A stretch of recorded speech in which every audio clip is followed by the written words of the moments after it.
What up, y'all? We are here for our Saturday night secret sermon. It is 20 minutes after midnight, and this is our Secret Teachings of Jesus series.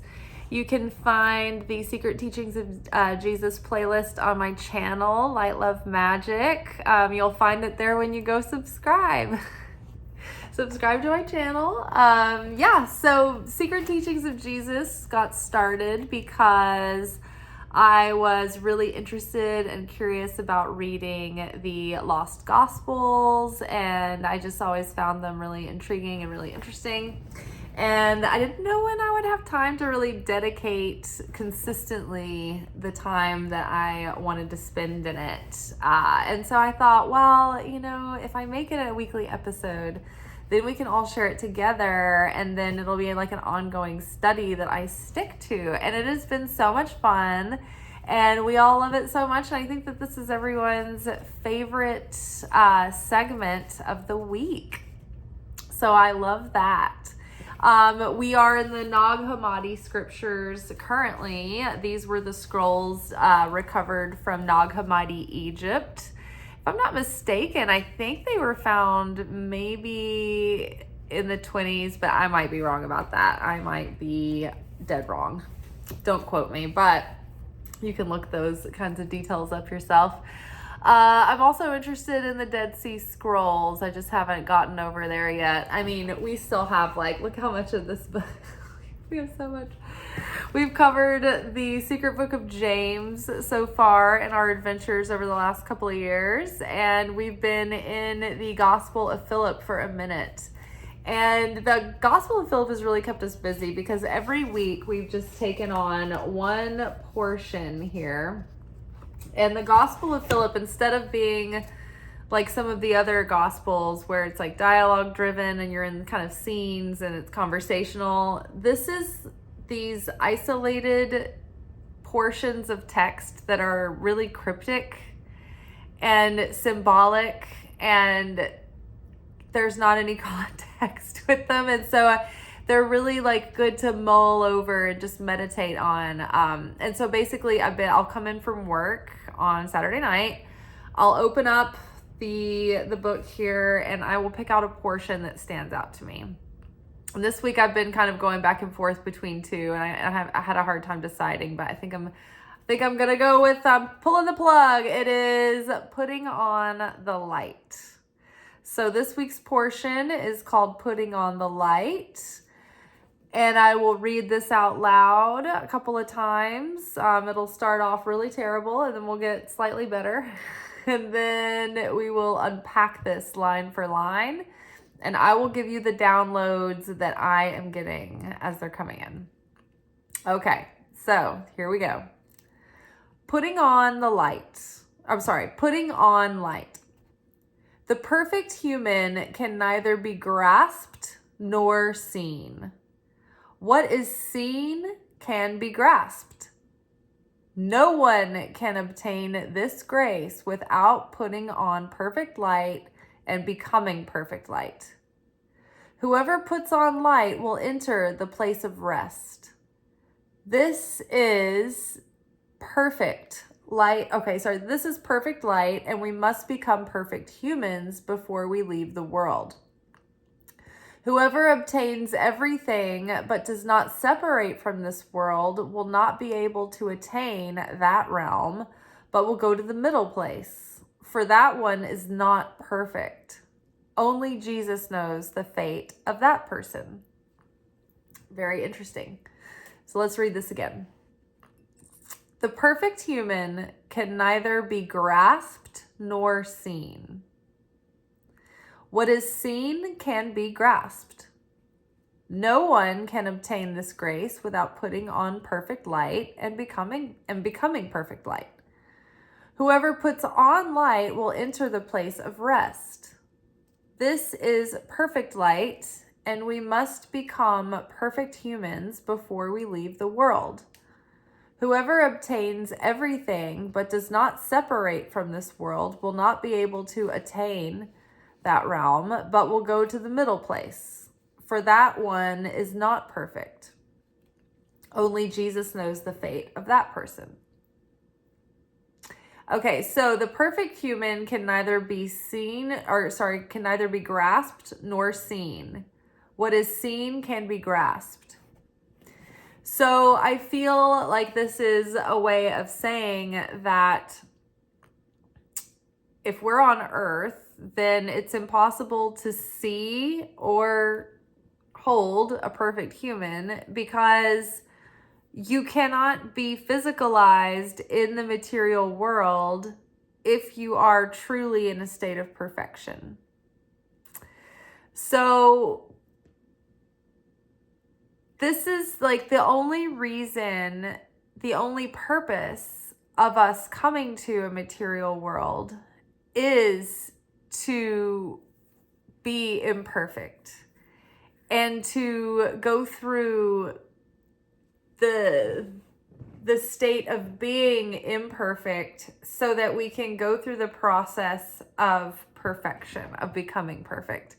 And so our imperfection is the ticket to the material realm of Earth. Without our imperfections, there would be no purpose for us to incarnate here. So we are completely here as imperfect individuals with like this density that is our imperfection that we are to transmute into light. And that is our rent for being here. And so what we are doing as spiritual students is we are building affinity with the light of the Creator. We are perfecting the vessel, right? We are the vessel and we are here to receive the light of the Creator. But the only way to receive the light, or to be near the light, or to be close to God, is to be like God. Because as we know through our physics laws and our spiritual laws and our energy laws, that like attracts like, and that if you have two waves that are of the same vibration will resonate and they can come together in resonance, but two waves that are different in frequency cannot come together. They will be dissonant. So in order to draw close to the light of the Creator, we have to become more like the Creator. In order to receive more of that light with the Creator, we have to become more like the Creator. So we are putting on light. So the perfect human can neither be grasped nor seen. What is seen can be grasped. So I think that they're making a point here that like, it doesn't matter if you can see something, but you can't touch it. If you can be seen and touched in this world, because right, sometimes we can see specters, right? Or like vapors, but we can't touch them, right? We can see spirits, sometimes we can't touch them, but they're in this realm, right? So it's qualifying. It's like, if you can touch me, if you can see me, then I'm here, right? But if I'm here, you can touch me and you can see me, we're in the material. I mean, this is like really basic here, right? You guys, like, can you see me? Yes. Can you touch me? Yes. You can feel me, right? Pinch me, I'm here. So this is like getting our bearings, right? We are in the physical realm. We are in the physical space. Now, this is chart. This is the tree of life. We often bust out chart when we are in our Secret Teachings of Jesus videos. So the tree of life is a map of the cosmos. It is a blueprint of reality. This is a map or a blueprint of the human soul. These are the 10 dimensions of reality, and this is the 10 dimensions of the Godhead. This is the expression of the Creator of the light through the vessel. So, the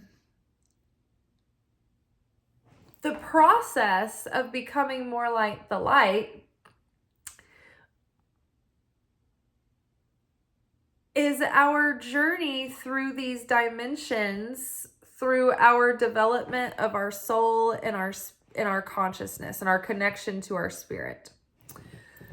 So the creator, in the creator's most purest, abstract, unified whole form here, is Keter. And this is how consciousness comes down to the human. It comes from the top down. But as we ascend in consciousness, as we become more like the creator, we go from down up. Now, the light of the creator comes down through these channels, and it goes through these filters, and it becomes more crystallized until it becomes more fleshed out, more specific, more solid. And then this down here at the very bottom, this is the material world. This is the material realm. So it starts off as just a spark of light, and then it develops into something that becomes physical. The material world is here. The Garden of Eden, where Adam and Eve were before the fall of man, was actually up here in this next dimension. The dimension next to us, that is the first non-physical dimension. This is the dimension of Yesod. This is the astral realm. So before Adam and Eve lost their perfection, they were light beings in this bosom here, in this realm where all the souls come and go and they pass through, and everything gathers as we draw it in, as we pull it in before it manifests. This is where like the final stop is. This is like the womb. This is where we're given birth to and we come to earth. This is the multiverse down here. This isn't just earth. This is all of physical existence, this material world. So it was after Adam and Eve did the initial sin. I think that they thought about it, they did it again. And they felt shame. And so the shame disconnected them from perfection, and it caused them to put on clothing. Who told you to put on clothing? Who told you were naked, is what God said when he confronted them when they were hiding from God in the garden. And they said, oh, we were naked. And so when they put on clothes, that's when they put on flesh. And it was their shame that caused them to fall from the garden. And they had to break wheat and toil for their sustenance from then on out. So then they fell into the physical world. And so now the purpose of humanity on earth, physical world, is to go through the process of elevating the soul and doing the correction, the soul correction called Tikkune, for the sin of Adam. Because Adam Kadmon was the first soul that all of the souls of mankind have split off from ever since, starting with Eve, right? So we're all part of that original soul. And so we all have that original sin, right? That term. So we are, like, our job on earth is to come here and be imperfect and learn to become more like the light. And as we elevate our soul and our consciousness, then we change that cosmic dark matter out there. We turn darkness into light. We turn evil into good. We transmute it, right? And so that the balance of the cosmos, the scale, right, can be heavier leaning onto the side of good than it is on the side of dark. So that's our assignment as people when we come here as spiritual warriors. You know, we're supposed to be turning the world into light. We're supposed to be conquering the darkness, bringing light into darkness. And so that's how we do it. We do it starting at an individual level with our own darkness, with our own aspects of our soul that need to be elevated and transcended. So let's go back to the portion. So we're grasping here that, like, this is the material world where you can see and grasp a person, anything material. And the reason why we get to be here is because we are not perfect. When we were perfect, we were here in the non-physical, the first dimension next to us that is not physicalized, right? So from here, you might be able to see the person because this is the same world as the imagination. You can, like when you imagine things in your mind, they become thought forms. This is the realm of dreams.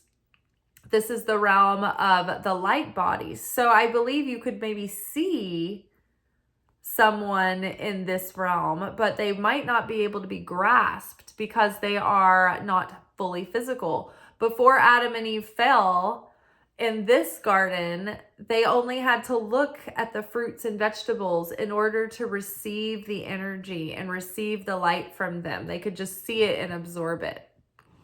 Whereas once we fell, we actually had to consume and things had to be broken down. And that's where death entered the picture. Death and decay and destruction. Okay, so let's go back to the portion. Putting on light. The perfect human can neither be grasped nor seen. What is seen can be grasped. No one can obtain this grace without putting on perfect light and becoming perfect light. So no one can obtain this grace without putting on perfect light and becoming perfect light.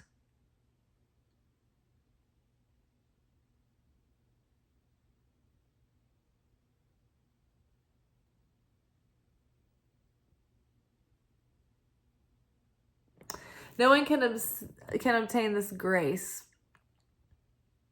I don't know what grace they're referring to. Maybe it's the grace of the ascension, right? The grace of going, like receiving the kingdom of heaven or being in the non-physical. But in order to do that, one would have to be putting on the perfect light, right?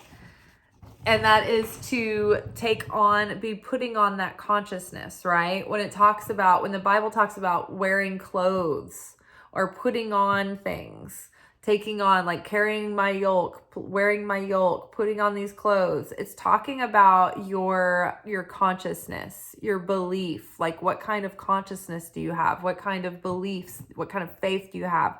How do you understand and perceive the world that you're in? How do you view this world? What consciousness are you in? Those are your clothes, the kinds of clothes that you wear. So no one can obtain this grace without putting on perfect light and becoming perfect light. Whoever puts on light will enter the place of rest. So whoever puts on light will enter the place of rest.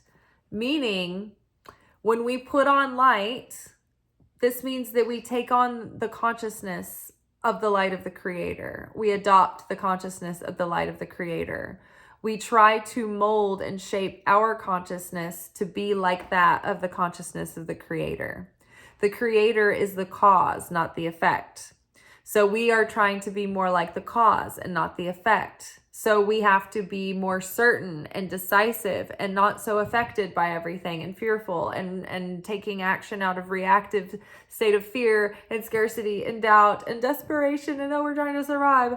Instead, we're sovereign and we're taking action based on coming from a place of sovereignty and a regulated nervous system and a level of courage and confidence and decisiveness and certainty that the Creator is with us and in all things, and not overly panicked about making the wrong choice and, oh, I'm hesitant, I'm going to do what they're going to do, oh, I'm covetous right now, I'm jealous, I'm envious, this is going to affect my decision. You know what I mean? Like, cause consciousness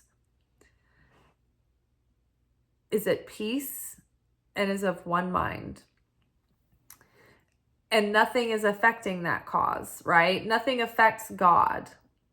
We are affected. And we pray to God as if we can affect God, but that's not how it works. And so cause consciousness versus effect consciousness makes us more like the light. Now, when you're in cause consciousness and you're certain in the light of the Creator and you're not being pulled every which way to and fro, that gives you rest, right? It gives you peace. When you become, whoever puts on the light will enter the place of rest. that place of rest is that inner chamber, the bridal chamber in the heart. And it's like, I have peace in my heart. I have rest. I'm not hypervigilantly looking over my shoulder. I'm not afraid that I am damned. I am not afraid that I am like left behind and abandoned. Like, I am at rest that God is with me, that I am accepted by God, that I am in God's good graces, and that I am in right standing with God. And so that gives you peace. It gives you rest.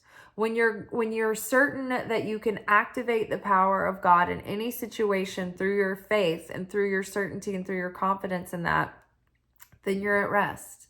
And there's nothing to worry about. You're not in upheaval, right? Another type of consciousness that we can take on that's like the creator, it's like there's these like dualistic pairings of consciousness that give us this is like the creator, this is not like the creator. This is like coming from my Kabbalah studies. There is cause consciousness versus effect consciousness. There's sharing consciousness versus taker consciousness. Now, when you have shared and you've given from your heart out of love and out of the goodness of your heart rather than taken, doesn't that feel like you have so much rest? When you take, like when you receive graciously, that is different than taking. When you take, you feel shame, you feel exhausted, you feel guilt, you feel unsettled. When you receive graciously and gratefully, then that is nurturing, and it creates a bond and appreciation and love. But when you take, it exhausts you, it depletes you, and it makes you feel burdened in some way. Guilt, shame. There's a term called bread of shame. I love it. It's a Kabbalah term. It's bread of shame. So that causes bread of shame. Okay, so there is sharing consciousness and taker consciousness. Now, you can even be like taker consciousness and versus giver consciousness in, say, a meeting, right? Have you ever been in a meeting and everybody's ready to get their day started? It's like one of those morning meetings at the office. And the meeting's almost over, and then Chad wants to weigh in and keep us here for another 15 minutes because Chad wants to appear as though he is earning his salary. And Chad loves to hear himself talk, and Chad wants to feel important, and Chad wants to feel like he's contributed to the meeting and he's been seen contributing to the meeting. And Chad shared. He shared. Chad is taker consciousness. Even though Chad pointed some things out in the meeting and seemed to be contributing, Chad was not coming from sharing consciousness in that moment. Chad was coming from taker consciousness. Chad needs the attention. Chad needs the validation. Chad needs reassurance. Chad needs to make sure that everyone sees that he's contributing. You know what I mean? You guys see that nuance of like, oh, I was doing it under the umbrella, under the visage of sharing, of giving, but really it's like, what's your real motive? Why are you doing that act? Is it because you're getting some kind of energy out of it, or are you truly just giving for the sake of giving? There is creator consciousness versus destroyer consciousness. And this one can be very super nuanced too, because a builder consciousness or creator consciousness versus taker consciousness. This is a good, like, easy example, like a plumber, for instance.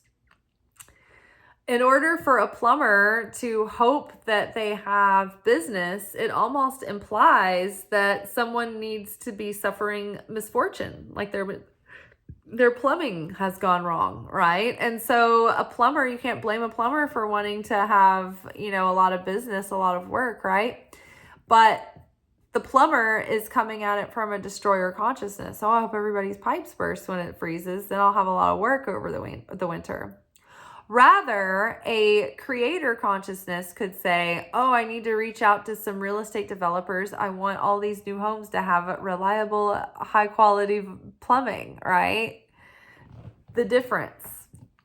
As a tarot reader, as a coach, a spiritual coach for others, it would be destroyer consciousness for me to want people to be going through mysterious, difficult things in life and need me for insight. That's not really what I want. But it's creator consciousness for me to sit with people and give them confirmation on the insights they are getting and help them learn how to trust their own intuition and connect with their own intuition in deeper ways. So that is the subtle nuances of the difference between these consciousnesses. So we are trying to put on the light so that we become more like the light of the Creator, and that will give us rest. When we are doing the Tikkune Correction to balance out our souls, so like these dimensions, these are also like virtue versus vices, right? So when something's virtuous and it's in balance, it's virtuous. When that virtue becomes out of balance, it becomes a vice. Same principle here is that you want these dimensions or these virtues in balance for your soul to be corrected or elevated or transcended. As you do this, like these paths in between the dimensions, these are like life's like archetypal experiences and challenges that we go through, that we champion as the hero on the hero's journey. And as we go through these experiences, this column here, this is the central column. This is the column of consciousness. So this is our starting level of consciousness down here, Malchut. When we get to the level of Yesod, this is like where the Buddha is and like many of those ascended masters and prophets. Then you come up to the Christ consciousness here at Tiferet. This is the highest consciousness a human being can reach while they're in the flesh. So once you get beyond the Christ consciousness, it's like you don't even you shed the personality, you shed the ego, you don't come and reincarnate anymore into this flesh. So we come here life after life after life with the same soul, taking it through these different identities and these different scenarios and these different groupings where, okay, we're with this group of people, our soul group, and everybody's casted in different roles in the play this life, right? But we keep coming back and we keep doing our correction. We keep raising in consciousness and we keep fine-tuning that light body and becoming less dense, less heavy.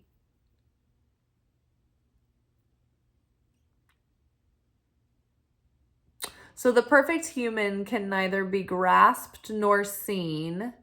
What is seen can be grasped.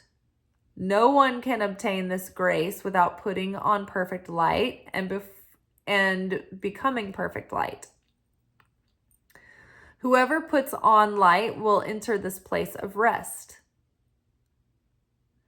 So as we put on this light, meaning as we elevate our consciousness, as we purify our heart, as we become more like Christ, we start to enter into the kingdom, enter into God's rest in our heart, right? And the Tiferet is the heart center. This is where Christ, the Christ energy, the Christ consciousness dwells and can be activated and can be accessed. So, whoever puts on the light will enter the place of rest. So taking on this Christ consciousness essentially is what is going to bring us into a state of heaven, right? People simplify that term and they're like, well, when you get saved and you die and you go to heaven. And it's like, well, slow down. You might be oversimplifying it, or you might be leaving out layers of that, and you're leaving out what we are to do here in the now, in the present, while we are here, while we have this chance in the material world. Because once we're not in the material world anymore, we can't perfect ourselves. We can't do the soul growth. We can't interact with these people that you can see and grasp and like choke and get over our anger and our grudges. We have to be here in the land of the flesh to be able to see and feel each other, to be able to do this soul correction, to be able to elevate. Once we're out of body, it's like we're just at that place that we left in. So we can't really evolve anymore when we're not in body. So we come here for the specific purpose of being a body, a soul in a body that's not perfect yet. So this is perfect light, and we must become perfect humans before we leave the world. So the whole point of us being here, and you're like, well, I've known a lot of people that weren't perfect and they died, they left the world. Well, they're coming back. They might already be here. Like, they're coming right back. But the world, before we can leave the world, it's like before we can leave the cycle of coming back over and over and over into this reincarnation, into doing this process again and again and again. We have to put on that perfect light before we can leave the world. That's our assignment. We can't escape it. If you try to commit suicide, you will come right back into a life and pick up where you left off.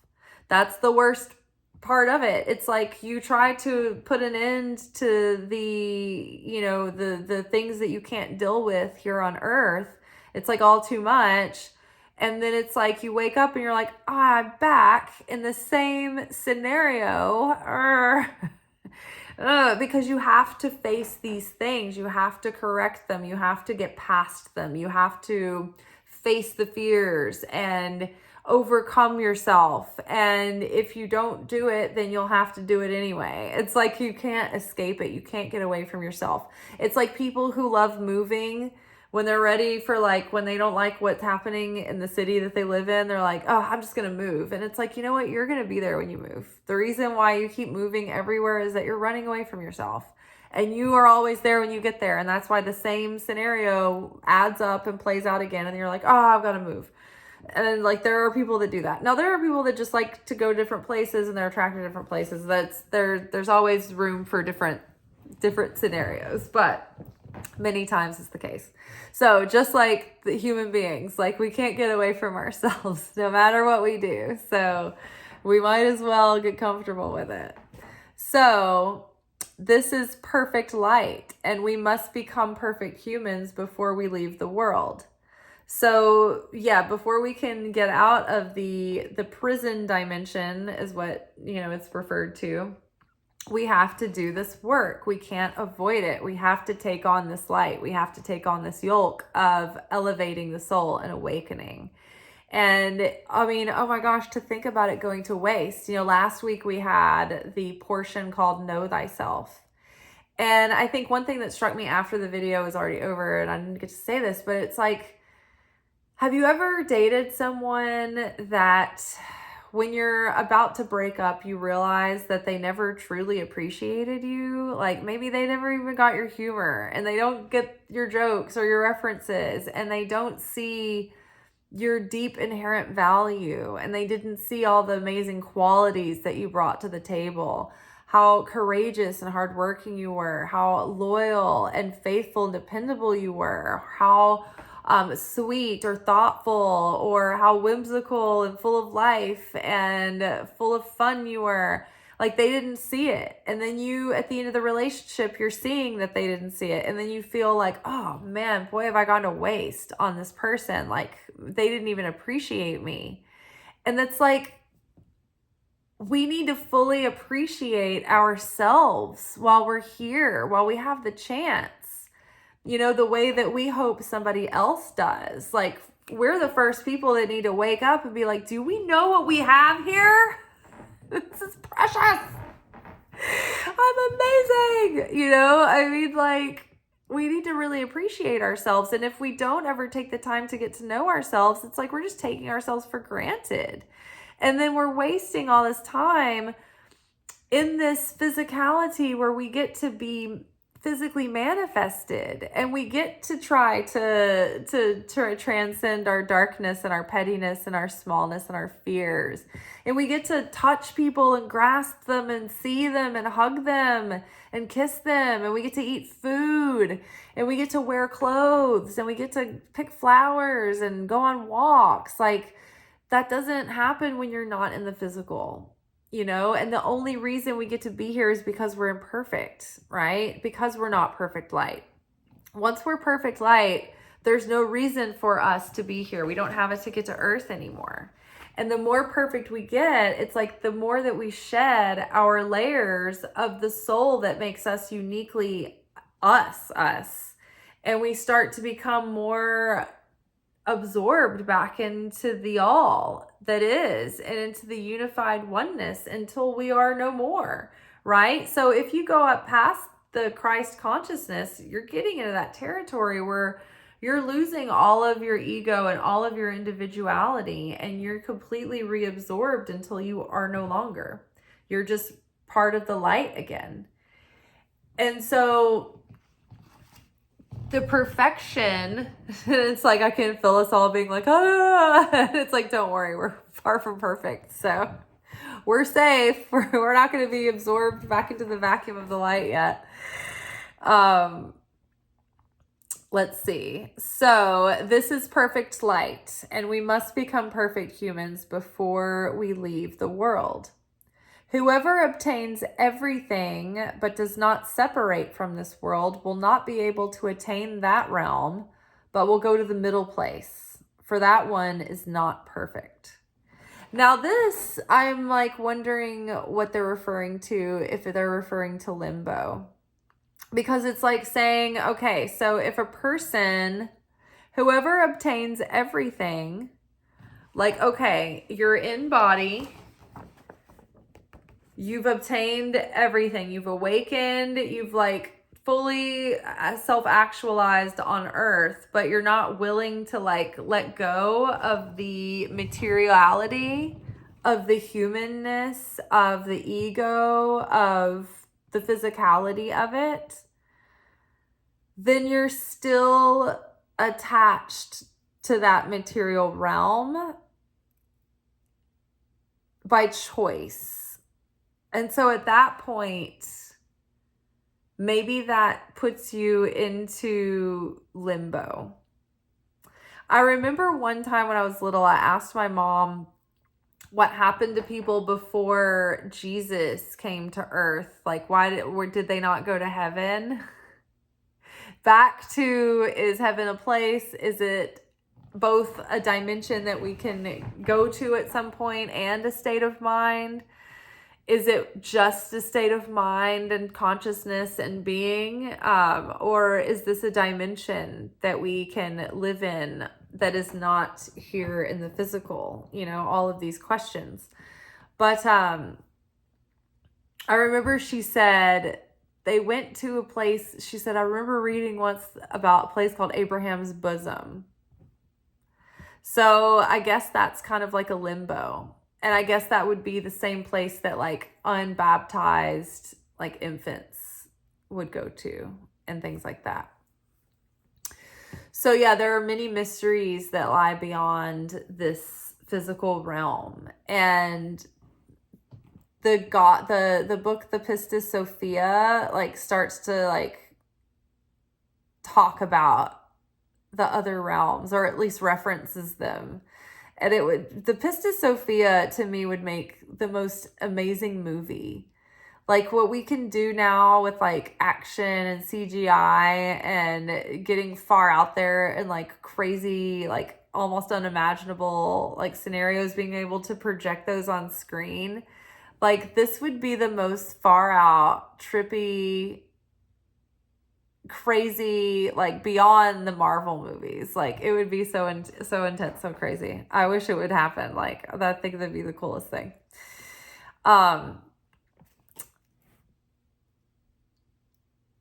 Only Jesus knows the fate of that person.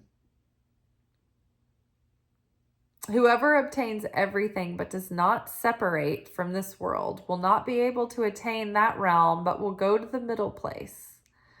For that one is not perfect. Only Jesus knows the fate of that person.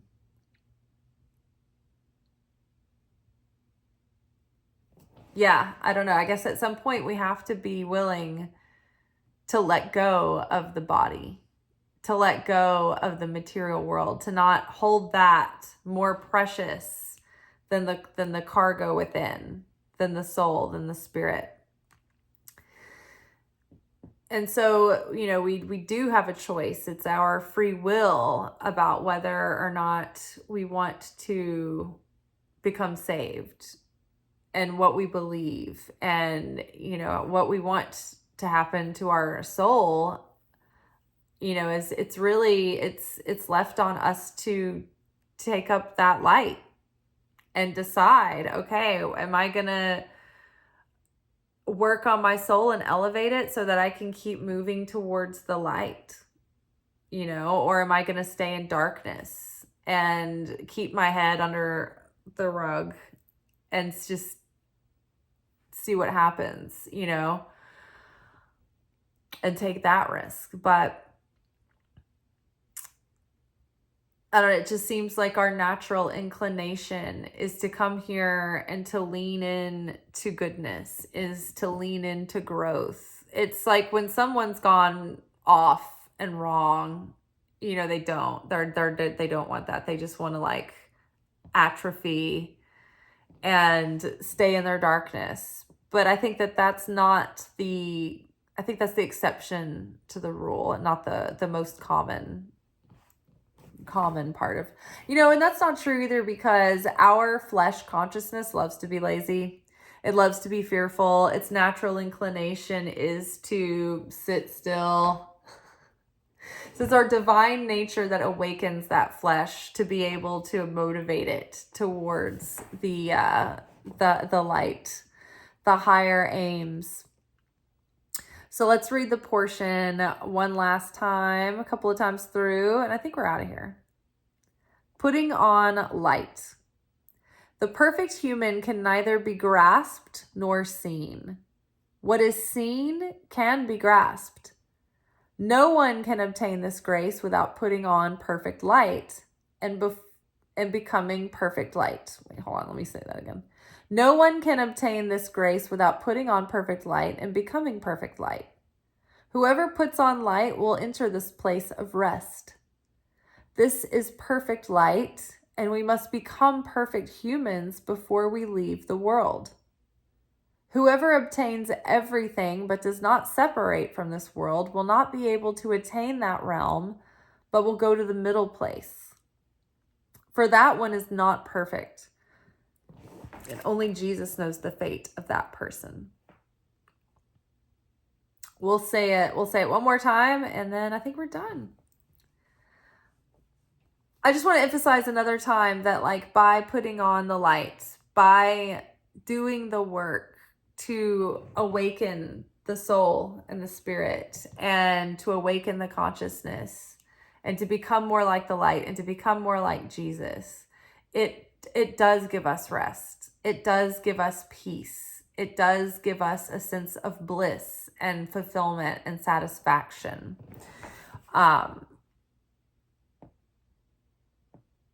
Okay, putting on the light. The perfect human can neither be grasped nor seen. What is seen can be grasped. No one can obtain this grace without putting on perfect light and becoming perfect light. Whoever puts on light will enter the place of rest. This is perfect light, and we must become perfect humans before we can leave the world. Whoever obtains everything but does not separate from this world will not be able to attain that realm, but will go to the middle place. For that one is not perfect. Only Jesus knows the fate of that person. So limbo, what is the purgatory? Abraham's bosom. I wonder, are those, does anyone know who's watching? Does anyone know if limbo and purgatory and Abraham's bosom are the same places? Or are they like mid-level hotels for the afterlife, for the not ideal scenario? Oh, okay, y'all. The perfect human can neither be grasped nor seen. What is seen can be grasped. No one can obtain this grace without putting on perfect light and becoming perfect light. Whoever puts on light will enter the place of rest. This is perfect light, and we must become perfect humans before we can leave the world. Whoever obtains everything but does not separate from this world will not be able to attain that realm, but will go to the middle place. For that one is not perfect. Only Jesus knows the fate of that person. Only Jesus can help you now, that person. All right, you guys, that is all for tonight. I just gave myself a Charlie horse in my inner thigh. Ow, oh my God. It's hurting. It's not gonna loosen. Ow. I will see y'all tomorrow for our weekly energy oracle forecast, where we will take a look ahead at the next 7 days or so and see what kind of spiritual weather we will be living and moving and having our being in. Ow. All right, see you tomorrow. Ciao. Thank you for watching. If you enjoyed this video and you got something out of it, then please give it a like. Subscribe to the channel. Turn on notifications to be notified of when I drop content. Like the videos, comment, share them. Anything that you do helps these messages get out to other people who need them. So you watching a video and taking an action on it actually makes a positive difference in someone else's life.